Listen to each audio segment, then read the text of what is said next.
technological sciences and engineering. This webinar is called Australia's Future as an Agricultural Exporter. And of course, we have in mind many of our Asian nations as potential food consumers of Australian exports, as well as countries further afield. My name is John Dixon. I'm a fellow of the Academy, and I work with a small group who supports the Agriculture and Food Forum to identify speakers and topics for this webinar series. I'd like to take this moment to acknowledge the traditional owners of the lands on which we meet, in my case in Canberra, the Ngunnawal, and to also pay respects to traditional leaders past, present and emerging, and to make a little note that the First Nations of Australia have been traders and exporters of agricultural products for many tens of thousands of years, exporting to our near neighbours to the north, to Indonesia, to Makassar and so on, of trepang and other coastal products. It's a very great opportunity to talk and consider and hear from such an esteemed and experienced speaker as Professor Kadambot Siddique about this topic, a topic that he has been working on for many, many decades. Agriculture, agricultural trade, exports, and related imports that enable that, as well as food for the world, underpins food security.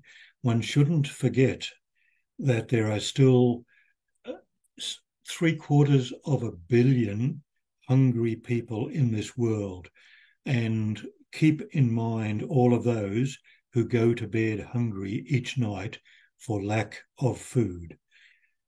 So it's in that context that Australia has been providing agricultural exports to feed many millions of the populations in our near neighbours in Asia. And that is a geography and an area in which Professor Kadambot Siddique has collaborated for many, many years. He has trained many students.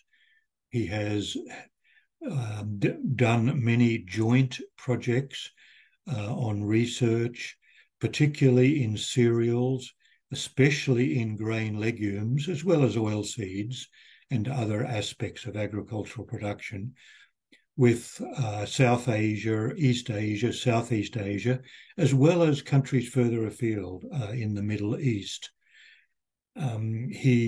He has been recognised very widely through South Asia and through East Asia as a contributor to global agricultural production and food security. In 2016, he was appointed as by FAO, the Food and Agriculture Organization, as the ambassador for pulses, and he still plays an active role in that space. He has been awarded the Friendship Award by the President of China for contributions to agriculture in China and partnerships between China and Australia in agricultural science. He last year was named as the West Australia Scientist of the Year. That is across all sectors. So these are very, very worthy recognitions of his huge contributions in many aspects of agricultural research, education, and also, I would say, foresight, thinking ahead to the future of Australia and our world. As he presents in a moment, I would like to remind all participants on this webinar that any questions could be inserted at the Q&A button, and after Professor Siddique finishes, we will move over to the Q&A session, and we will select questions from Q&A in order to carry our discussion forward at least until at least until 60 minutes. And if absolutely necessary, we could roll a little bit further. So please do remember the Q&A button. Now it's my very great pleasure to pass over to Professor Kadambot Siddiquia for your presentation. Thank you. Thank you, John, and the team for this kind invitation. I too acknowledge the traditional owners of the land. Now, I will share my slides first, just to bear with me for a couple of minutes. Hopefully, it should be good. Now, let me just see the display. If you go to full screen. Yeah. Is it full screen now? Yes. Oh, yeah. Yes. Thank you. Yeah. So thank you. Thank you, John. Look, I'm going to ask this question, can Australia feed Asia? And I think you all know the answer, but let's go through that step by step. So the outline of my presentation is global population and agricultural production. So this is very important because Australia is a net food exporter, so we can't just operate in vacuum. So then let's look at by 2030, it's not far away, what is the global trend in food and feed demand? Then we can also come back and look at the current situation in Australian agriculture and the food system, and what are the potential opportunities in the food sector for the next 10, 20 years. Again, I'll keep 2030, 2031 as the target. I think we all know that we have been pretty good in international agricultural research. I think that is where we can make a big difference. I'll convince that, and I'll show very briefly 2 case studies which I've been involved. I've been fortunate to work with Australian Centre for International Agricultural Research with many, many countries over the years, and it has been a remarkable experience. Then I'll draw some conclusions. So the world population, if you look at, you can see that in all cases, whether it is sub-Saharan Africa, India, China, the growth rate is definitely declining. And so overall, we are seeing a declining, particularly drastic decline in China. So the population is still growing, but if you look at in sub-Saharan Africa and India, there will be still more growth happening, which then affects the global population. So the take-home message is that we are beginning to see decline in global population growth rate. And you know that India has taken over China in terms of the total population. Now, let us quickly jump into the sources of growth in crop production. So again, 2022, now let's look at 2031, and growth in land use, growth in multi-crop land, that's more crops per unit land, and growth in yield. Very quickly, you can see whether it is globally or most places, the growth has to come from growth in yield per hectare, whether by genetic means or by production technology means. Except in Europe and Central Asia, we're going to see growth in land use. The multi-crop situation will be mostly relevant to countries like India, China, and of course in Sub-Saharan Africa and Latin America. So it has to come from growth in yield in most cases. Now let's look at the trends in global agricultural production. So on the x-axis, you got the countries, again, 2019-21, focus on the 2031 figure, and on the y-axis on the left, you have got the billions of US dollars and the percentage growth. So what we are seeing is that, yes, there will be growth in India, there will be growth in China, mostly crops. But in the case of Sub-Saharan Africa, again, crops, but the growth is much lower. This is really sad. John alluded that 768 million people are still suffering. That number could rise to 1 billion, and a significant proportion in sub-Saharan Africa. Latin America, we are going to see again, and Caribbean, you will see livestock and fisheries, there will be quite a lot of growth. So a lot of growth is going to happen in our region, mainly from crops. Now let us look at the global use of major commodities. So take, for example, maize. Maize is dominantly used as a feed, and it will continue to go as a feed. And surprisingly, the biofuel use has not increased. If you were giving this talk or we were discussing about 10 years ago, we were all frightened that, look, whole world is going to be taken up by biofuel. So that's a good news. In the case of coarse grains, again, significant amount of feed, but of course, rice, wheat will continue to be the food. Then there is some biofuel from sugar as well. So there will be more growth in the feed, particularly in maize, and to some extent in the case of wheat, because of the demand for animal protein and dairy products. So the annual demand for key commodity groups due to two reasons. One is due to population growth. The other one is due to per capita demand. So again, look at the 2022-31 figure. So you will see that in the case of cereals, it is largely due to population growth. In the case of meat, again, population growth. We are seeing some cases like vegetable growth rate has declined. In the case of dairy, the major growth is due to per capita demand. That is, as the income goes, people are demanding more dairy products, particularly from places like India and China. The global financial situation is not very good at the moment, but all countries except Sub-Saharan Africa and also SEA, there will be, SEA is also increasing, all will be growing up. But you can see that China is still continuing to grow. India, although low base, will grow. And of course, North America, Europe, and Oceania, there will be growth. So in summary, the economic situation will improve, and the people will demand food. So there is need for the food again.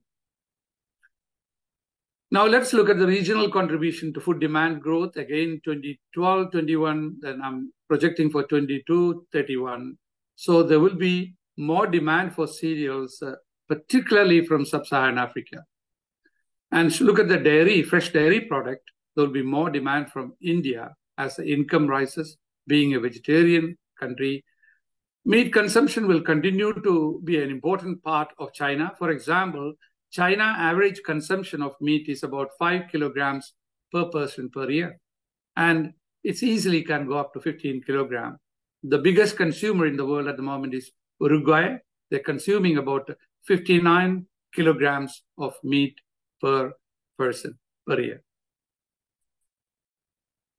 Now, will there be more land?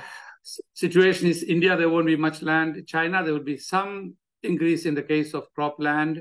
And Asia Pacific, excluding China and India, there will be a decline in pasture production, and there will be some increase in crop.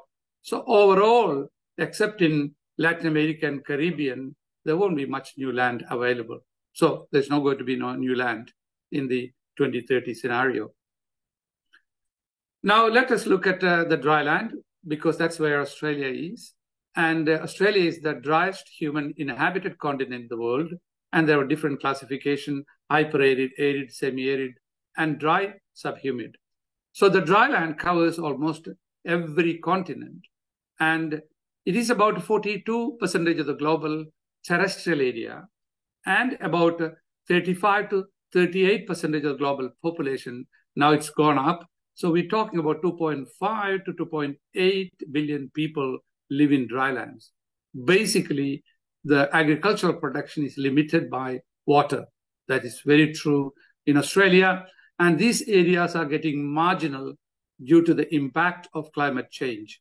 I'll show some slides, the next few. So if you take the 2050 scenario, we'll see the red means those countries are going to be affected worst. Green means those countries will benefit from climate change because of the warming and longer growing season. But overall, if we do nothing, we are going to be in trouble. So Australia has a wide range of climate. Again, I don't need to educate. A lot of you know that, from equatorial in the top to tropical, subtropical, desert in the middle, and grasslands. And we got some very nice temperate zone, including where I live, the more like a Mediterranean type environment. But this graph I like very much because this is where Australia has got all kinds of climates. So, for example, the north is like in India. Then you got south, west of Western Australia, Southern California, then including South Australia, Western Australia, like South Africa. So we got all kinds of climate, meaning we can grow all kinds of food, animals in one part or the other part of Australia. Let us look at the real agriculture. So this is, although Australia is a large continent, we think that it is a big agricultural country. Much of our land is used for grazing native vegetation, no intervention at all. That's about 283 million hectares. Now, grazing modified pastures, meaning there's intervention, that's next to biggest, 42 million hectares. Agriculture, cropping, and pastures rotation is small, only 21 million hectares. Surprisingly, horticulture is in a small parcels of land. It's only 4.46 million hectares. So that's where we operate. Again, this is a very nice graph to show what we do. Now, there is no doubt that some people still doesn't believe climate is changing. Climate has been changing, but rapidly changing. Temperature is increasing. Rainfall is declining, except up in the northern tip. And of course, evaporation is increasing. Just wanted to show where we are, southwest of Western Australia, Mediterranean type climate, 12 million hectares of arable land, 4,000 farmers, average size 3,000 hectares. We used to have about 10, 15 years ago, maybe 15 years ago, 14,000 farmers. The farm size has gone up, very marginal, 250 to 325, 325 to 450. And this is where our grain belt. Of course, you can see the other parts of Australia. The main point I want to say is that the climate is changing. This is the 1900 to 2018 figure. I haven't been able to update. You can see lack of very wet years, decrease in variability, very driest year on 2010 on record. No doubt that significant drop in rainfall in southwest of Western Australia since mid-70s. It's not only drying, look at the hot. So this is updated up to 2022. We are beginning to see more hot years, hot days since 1975. Despite that, this is a production of grain in Western Australia, wheat and all other commodities from 2000. And these are circled areas are some of the driest years. For example, let's take 2010-11. We produced about close to 7-8 million tons. 20 years ago, we would have had nothing. But the technological intervention has helped. Have a look at this, the last 2 years. This is the projection for 23, 24, but let's look at the 2 years. We produced nearly 50 million tons of grain. We could reach easily 30 million tons of grain, despite the climate is changing from 1975. This year, we have a dry year. The projection is we will be anything between 12 to 14 million tons. The harvest is very much rapidly going on. And this graph I like here, it is 1860 to 2022, yield in tons per hectare of wheat. Once the country was opened up, 0.8 of a ton, then all kind of disasters started. Then micronutrients and the fertilizer, the variety improvement, we were going nicely, 6 kilograms per hectare per year. Variability was less, 75 onwards, the variability started, and then yet we were increasing at the rate of around 20 kg per hectare per year. It's a combination of a good production technology. I won't go into the details, and also good genetics, and of course, clever farmers. But the worry is this yo-yo effect, which we are seeing here. Now, coming back to the Australia's agriculture, fisheries, and forestry value, in 21-22. So you can see that 38% is dominated by cereals, and also with the increasing price, etc. Equally, livestock is very important, 38%, and 17% from vegetables and horticulture and fruits and nuts, and then 7% from forestry, and a small proportion, 4% from fisheries. And for the production to 2003 to 22, what we are seeing is a 20-year average. The livestock production increased, but the export has declined for various reasons, international reasons. Then the grain prices have lifted up and production gone up, and we have been increasing about 4.8%. And there is a good export of fruit and vegetables and other horticulture products of the increased demand, and also we have less so in the case of forestry due to various other restrictions.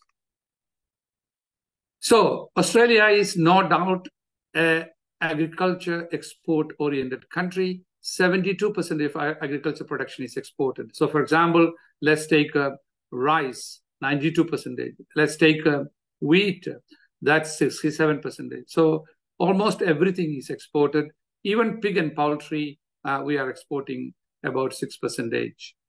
And there will be more and more export of our dairy products, fruits and vegetables and nuts. The other success story we have is the Aussie wine exports continue to grow. 63% of the wine produced is exported. Now it will go up again with the China opening up the door.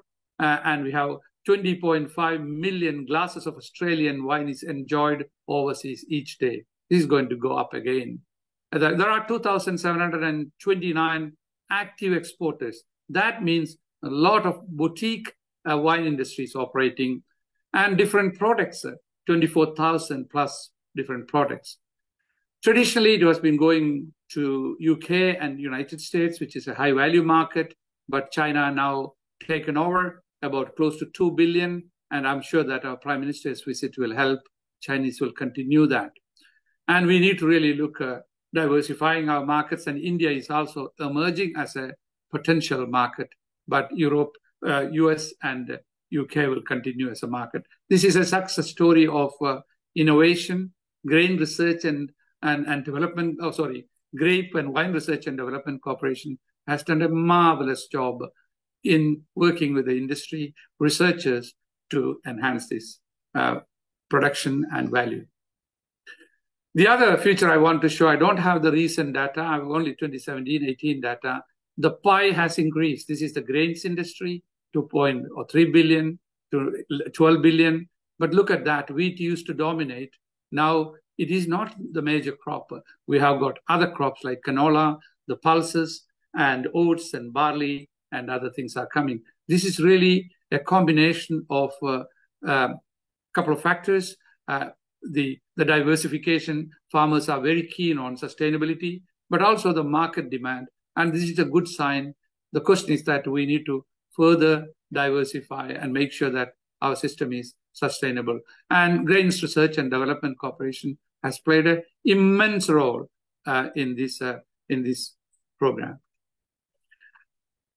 Now, volume driving increased cropping. So the cropping is largely the value is driven by, so you go to volume, price and value is by the increased cropping. In the case of the livestock, it is the value is driving. So you can have both ways, and that's how things operate.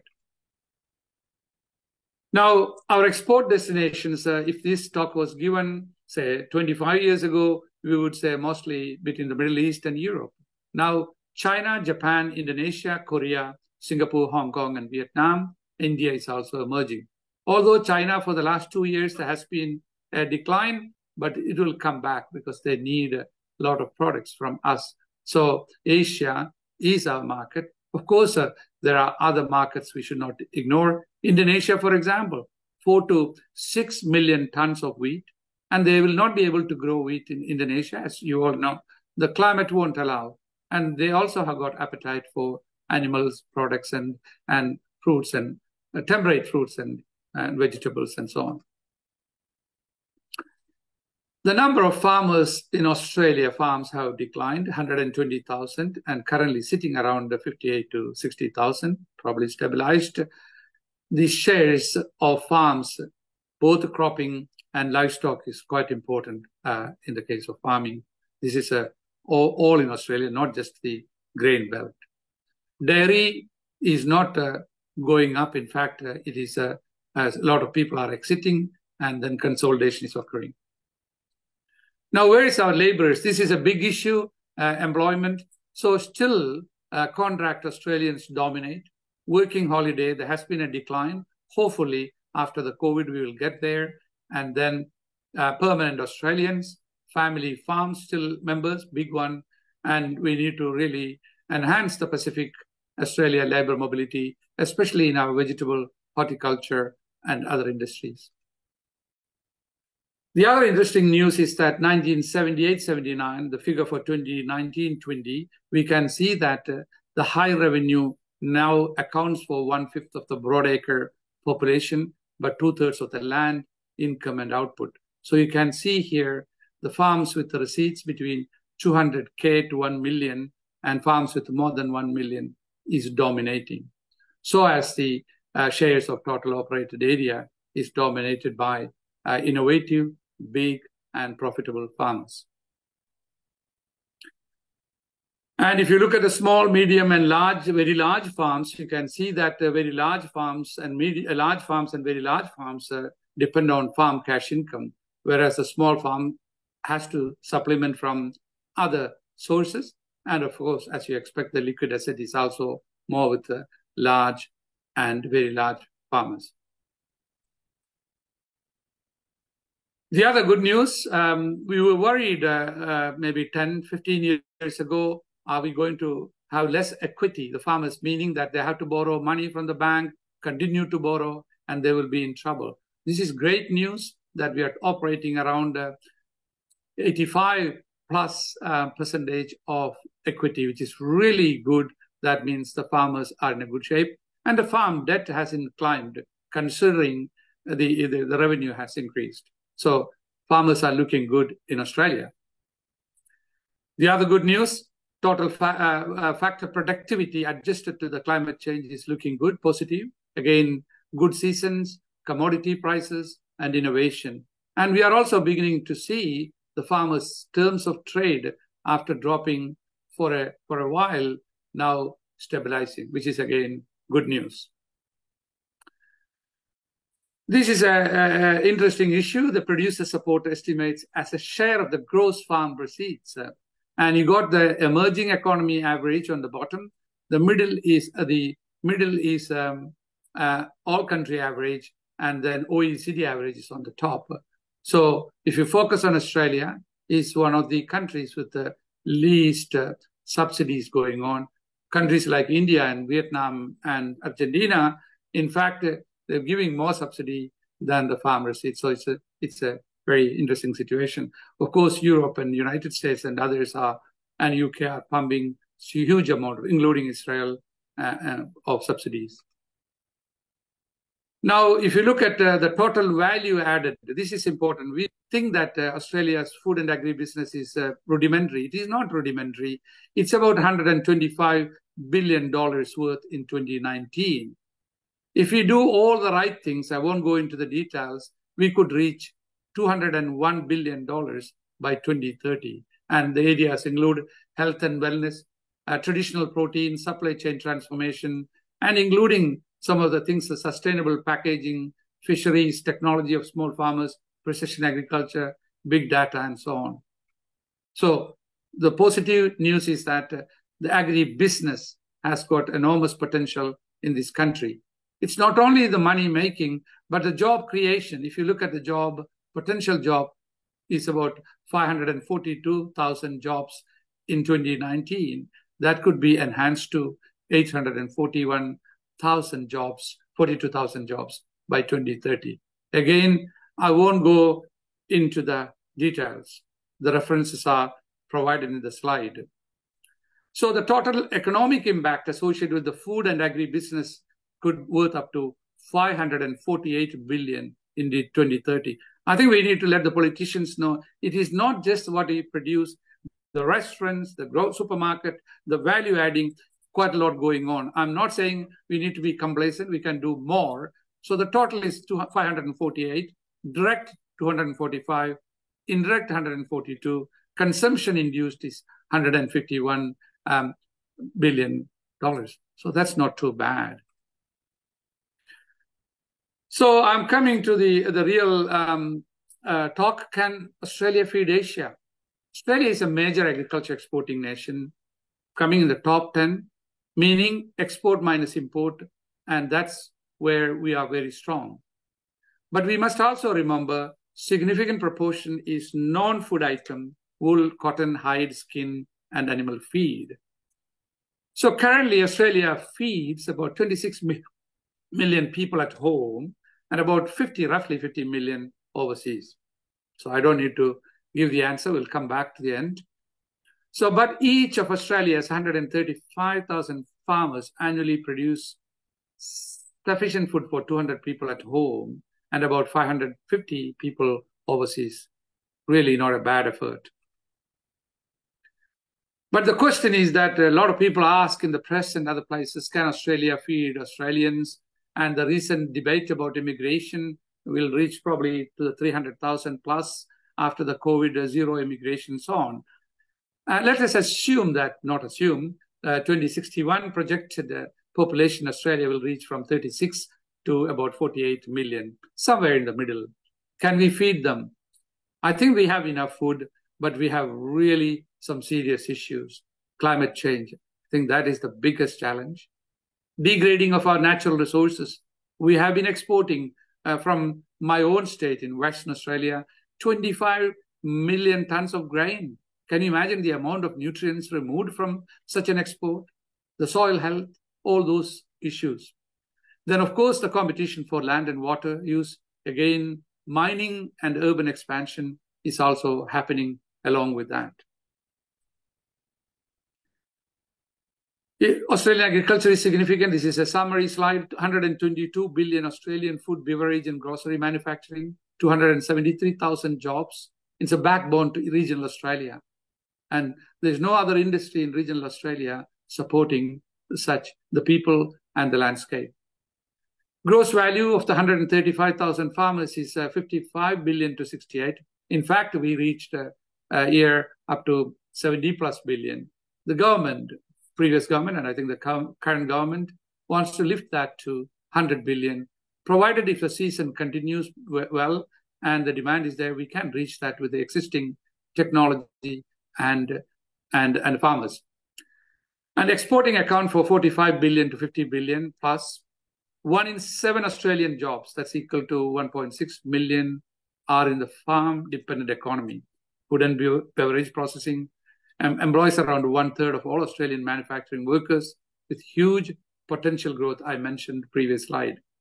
Now, I think what Australia can do better is our footprint in the international agricultural research, thanks to the federal governments and DFAT and the Australian Centre for International Agricultural Research, and of course the university, CSIRO, have played a significant role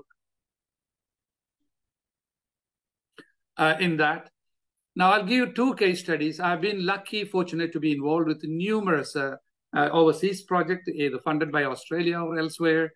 Timor-Leste has been absolutely decimated with the war and disturbance and poverty. And many of the audience, I think Tony Fisher may remember some of the things we started. So let's have a look at it. It's begin with the ACR and DFAT jointly started.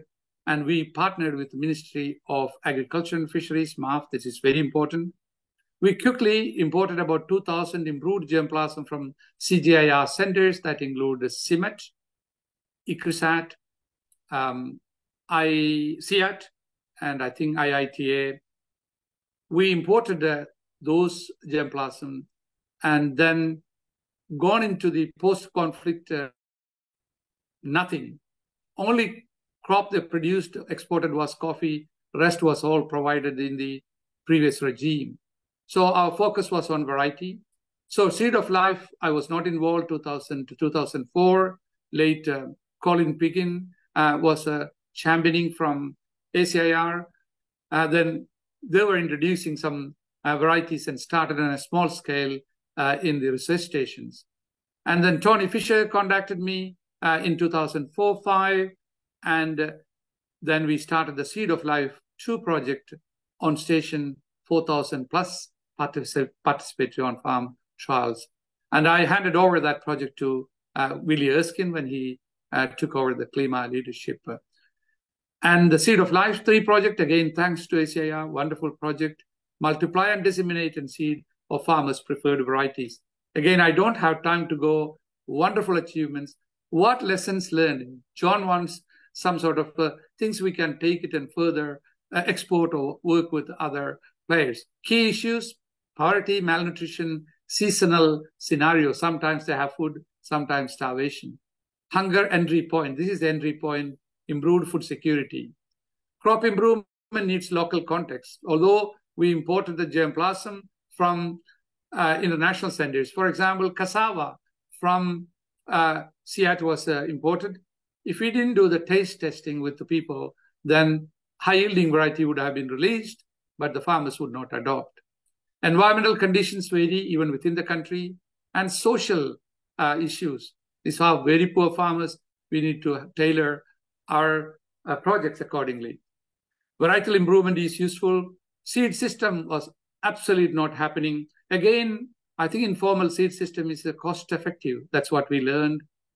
And the social capital, the farmer-to-farmer seed diffusion was also very helpful.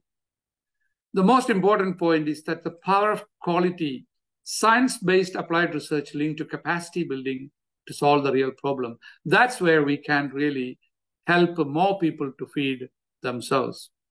So we were able to see quantum jump in food security in Timor-Leste. And again, we can arrange a talk, maybe from Willie Erskine, who has got all the data.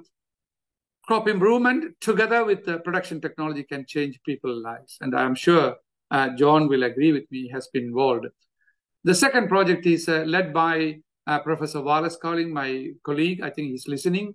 This is a wonderful project with 6 African countries to develop rapid breeding for reduced cooking time, enhanced nutritional quality, particularly iron and zinc in common bean.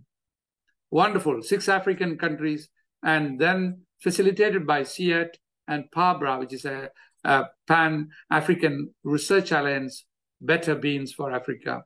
What a wonderful bunch of young researchers, mostly females, and the project is going extremely well.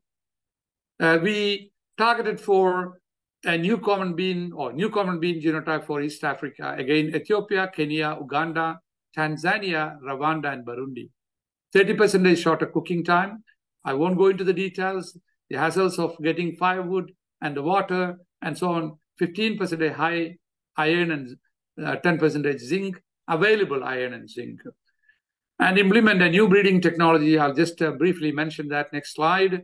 Gender unbiased approach to breeding, participatory variety selection, the women and men farmers, and the 6 African countries. Again, complex. If you look at the type of beans, the color, the size, all varies from region to region. So it is a complex traits we are chasing, but I think we are going to be successful here. Again, there is the web details are here, breeding values with high accuracy, rapid cycles of recurrent selection, and back crossing with the F1 or S1 generation, index selection, including economic value, not agronomic value alone, and optimal contribution.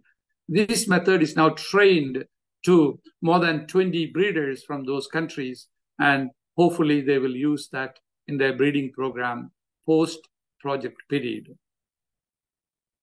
Summary paper, again, more are coming, is available. People interested can look at it. If you need, just contact myself or Wallace. So quickly, Mr. Chair, I'm coming towards the end of my talk. Key opportunities in the Australian food industry. There are 10 trends, including 164 million people projected to join the consuming class annually and between 2019 and 2030 in Asia.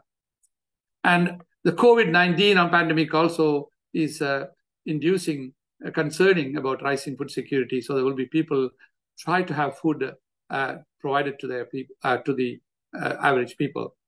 19 opportunities, again, Internet of Things, advanced genomics, transform how food is produced, how it is distributed, tracked in the supply chain, how finally reaches to the plate. And tremendous opportunities. Big value ahead. I already told 200 million value added in 2013, a triple current size of Australia's food agribusiness sector. 842 potential new jobs. Job creation could grow more than 2.5 times faster than historically in the food, agriculture, agribusiness. But we need to really have a training, a shift in skills required. One of the problems is that we don't have integration and good agronomy, good trained plant breeders who can work in the field. I think that area need to look into it. Technical, managerial, and numeracy skills will grow strongest, and also administrative workers are expected to require in the new era by 2030. Research and development areas. Again, I won't read the details. Food security and sustainability, biosecurity will be, and traceability, enhanced production value addition. I already mentioned, minimize food waste, produce highly differentiated value-added products. Australia cannot supply cheap markets. We have to look for the higher end of the market. And a global marketplace, insights into what's going to happen, Asia, China, India, and all those countries. And we need to identify new opportunities. We cannot predict now, because if we did the prediction 30 years ago, we would not be here. The future consumer feeding the growing and aging population, take, for example, Japan. And also, China will be aging. Functional and nutritional food, personalized for their taste, health, and lifestyle. So my conclusion, John, Australia will not be the football of Asia. I think you all knew that. Australia can feed many more people than we currently do. We must make sure that our food system is healthy, sustainable, and fair. And as I mentioned earlier, water limitation, climate change is the biggest issue. I don't think aging farmers is a major issue. We are seeing young farmers coming into the business. At least I'm seeing significant numbers in Western Australia. So, John, exporting the R&D technology and the capacity building, education, short-term courses, the training and support given by organizations like ATSI, the Crawford, ACIR, the universities and departments and CSIRO, that underpin our future food system will benefit far more people. We can probably feed 500 million plus more than that directly consuming food produced in Australia. Thank you very much.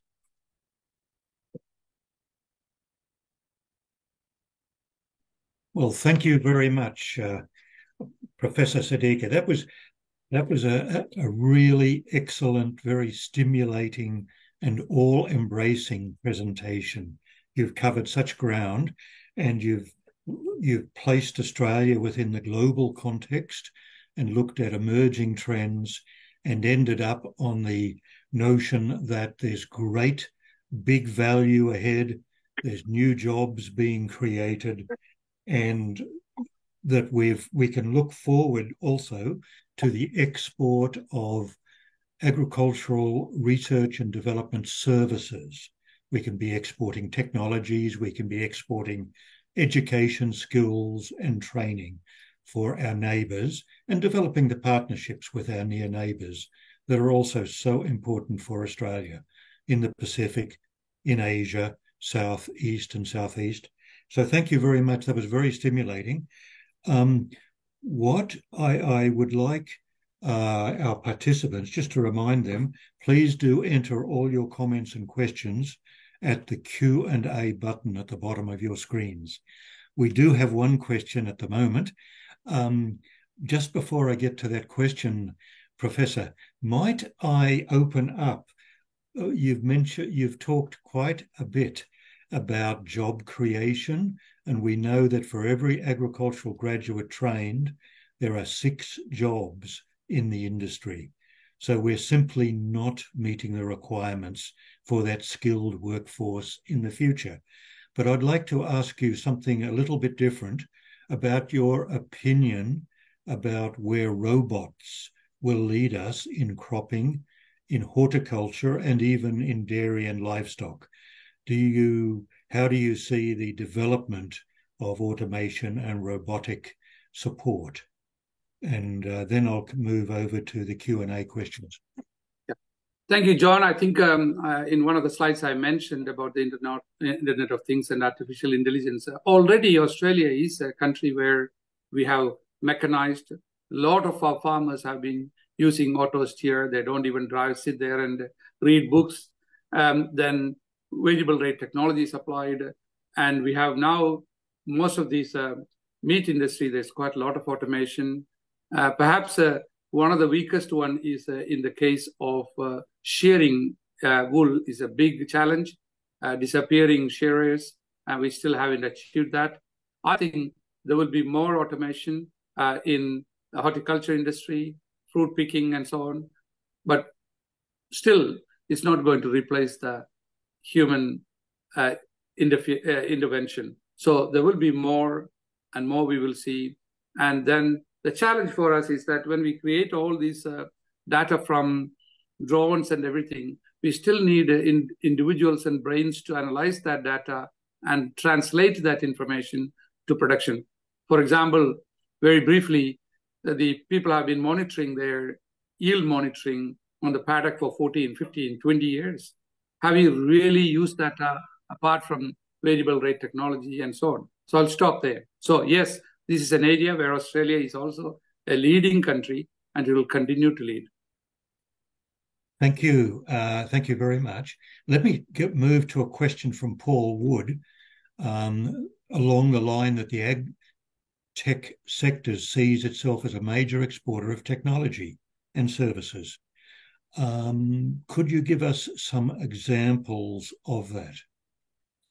And perhaps you have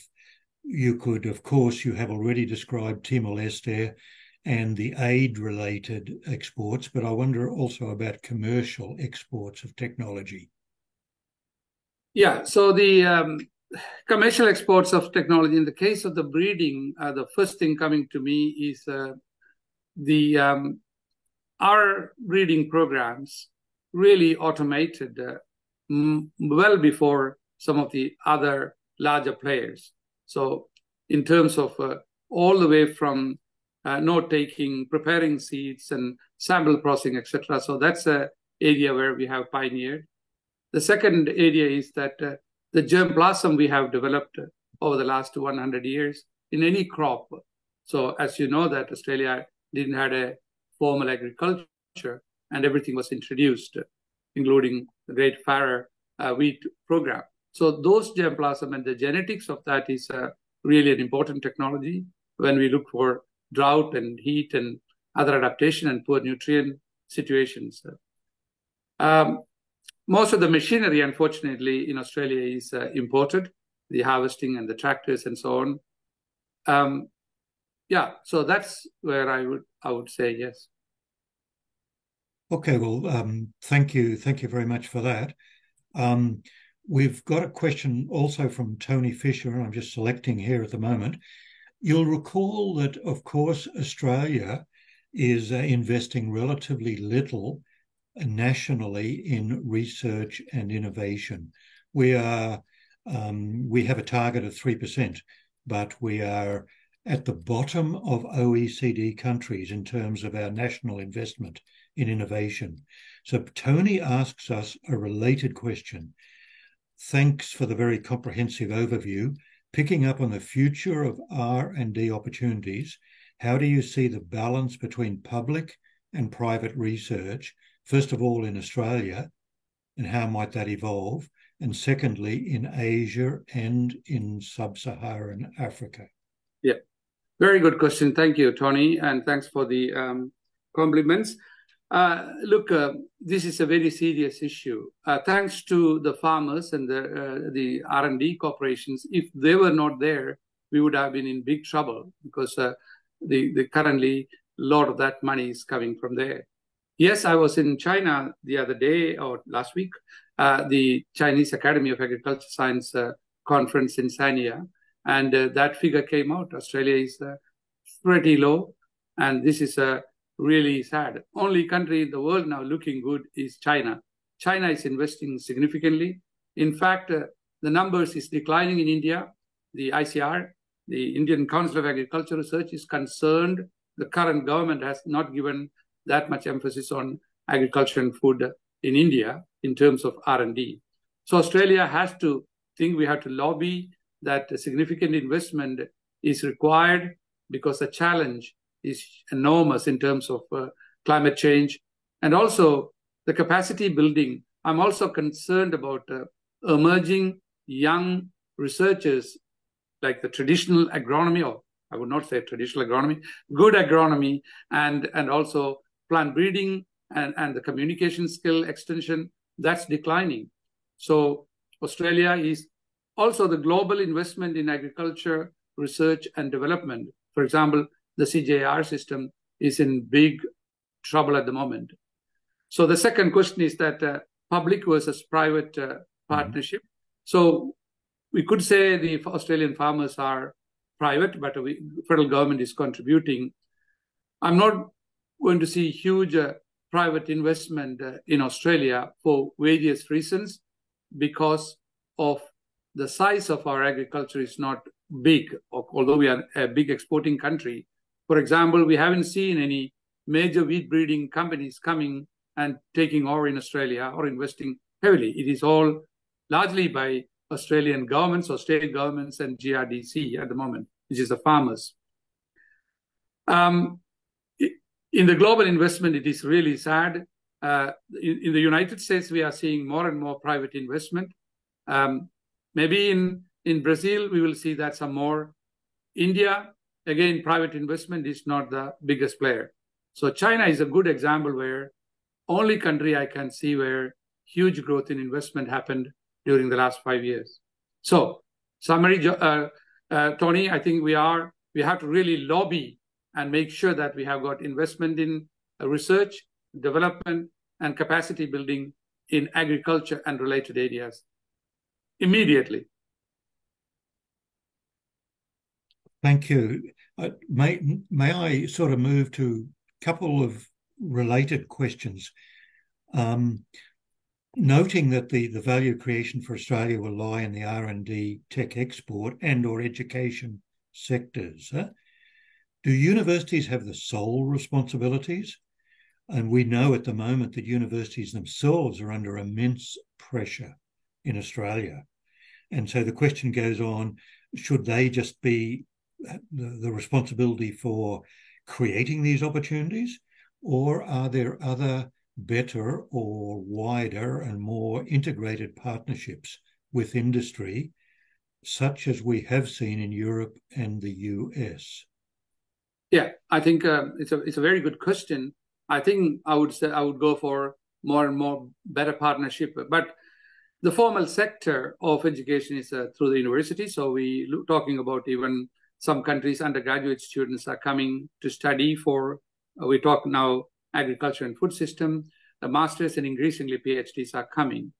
We need to partnership with other organizations like the World Bank and the governments of the countries are sending students to do, because a generation of people are retiring even in Asian countries where they don't have, I'm not talking about India and China, but I'm talking about Indonesia, Philippines, and a number of our near neighbors. They need immediate attention in postgraduate education and scientific education so that they can go back and continue to build their agriculture sector. In Australia, I think also the vocational training and short-term training with the Crawford, don't underestimate organizations like Crawford. Small money, but they have value-adding capacity. ACR plays a big role, and our central agency like CSIRO has been doing, but it can be enhanced more. I think most of our PhD students in Australia, like in the United States, are going to be born in overseas countries. I'm seeing that every day. But they do value add, but they need the scholarships. And some of them, bright ones, gets from the universities. It's not enough. So partnership with the industry, our R&D corporations should invest in. Some of them will stay back. I'm one of these examples. 41 years ago, I came here. And thanks to University of Western Australia to give me the wonderful scholarship. So I'm here. And so that's the kind of thing we need to do. So more and more private partnership with industry is important in that capacity building in near neighbors. But not only from Australia, there are good companies in countries like India and Malaysia and other places willing to partner with us. Well, thank you very much for that response. I'd like to pass now back to this question again of employment and the future workers for the domestic agricultural sector, or agriculture and food sectors. And the question is, where do you think is the biggest challenge in attracting and training future generations for this industry? Yes, this is a big challenge. For example, I take my own university here. I have not really seen a major growth in undergraduate numbers in agriculture and related areas. It's a big problem, although various universities claim there is an increase in numbers, etc. We still not. Largely because we are all city-based people, and the peer pressure and the teachers are all advising students to do law, engineering, medicine, and business. And some goes into the arts. Although we are beginning to see some students coming from city-based into the agriculture area, I think one of the challenges that a lot of students doesn't want to go and live in small country towns like in Western Australia. They may go for a short period, then finding the partner when the families are expanding education, all those things are an issue. So people are prepared to work from major cities and then do fly in and fly out. We may need to look at that model. And many farmers are not living in the farm, and Western Australian farmers, a lot of them are living either in Perth, and no animal production, it's all crop. So they don't need to be on the farm every day, and there's a farmhouse. So we need to probably promote, but I haven't really seen a major appetite for new emerging students coming into undertake agriculture, science. And so we will always take students from other disciplines, for example, environmental science students who done botany or other areas will come, but then they need some training. So we may need to look at how can we bring engineers into agriculture. There's quite a lot of them are coming, especially with AI and drones and sensors, etc., electronic engineers, but they don't know ABCD about agriculture and soil. So we probably need to look at how they can come, do some master's program. They are clever students, no doubt about it. So there's some programs going on. Maybe we need to look at critically what is our future demand, how we can quickly equip those students who didn't do agriculture, but who wants to do work in agriculture area. So different process. Well, thank you very much. Those are creative thoughts about how we might move ahead in terms of agricultural education, skill development in this fast evolving sector. John, I may just add one more there. For example, herbicide resistance is an important area and problem in Australia, and Australia is a world leader in that. So we are not, when I say technology, it's not about all electronic technology. The lessons we learned, the technology we developed is now being used by other countries, including the zero tillage. Although it did not originate in Australia, then Australia became a big in no tillage, zero tillage, conservation agriculture. And that is then, I know, John, you yourself have been doing, and you'll give a talk next week here in Perth. These are some of the things where we have, how do we manage very poor soils? Highly acidic soils. Of course, Brazil has got that, but we also have got acidic soils. And those technologies, how do we do the packages we have developed? Then that is then fine-tuned. Our seed system, our royalty in terms of when the companies are now getting royalty collection, our GRDC and Research and Development Corporation system, levy collection, all those things are innovations. No other country have got it. So many countries are now started using that. And it's hard in small developing countries, but and China, for example, dryland system, quite a lot of collaboration has been going on with the Gansu province, yourself, myself, and many others. So there's quite a lot of diffusion of technology, how we solve the real problem. Our extension, farmer groups, for example, the Grower Group Alliance in Western Australia, all those things are really examples. Our cooperative structure, cooperative bulk handlers and so on, these are the structures and philosophies which can be transferred but fine-tuned to the local conditions. Well, I think that's a very very important and a very suitable closing remark in terms of the adaptation that we need in Australia and other countries who are benefiting from our technology and services as well. So I would like to draw this webinar to a close. I would like to express a huge appreciation to Professor Siddique for a really comprehensive, very informative overview of global agriculture and food and trends and Australia's position within that and our potential for export of product, both food and non-food products, as well as technologies and services related. So it's been very stimulating. I'd like to remind all participants that we will have a recording very soon up on the ATSI website. And the recording, because it's such a comprehensive presentation and so detailed, might be a recording that could be shared with all those colleagues who could not join on this particular occasion. So that's one of the services the Academy provides, is that we can move on these recordings and spread the message more widely. So a huge thanks once again to Professor Siddique, and also, of course, a thanks to our services within the Secretariat of the Academy for the organisation and promotion of this webinar. So thank you all, and for your questions and general participation in this webinar. Thanks again. So with that, we'll draw this to a close and look forward to future webinars and future interactions. Thank you, everyone. And thank you, John. And I'll see you next week here in Perth. Yeah, thanks again. Thank you very much. Look forward to that. Bye-bye. Bye then.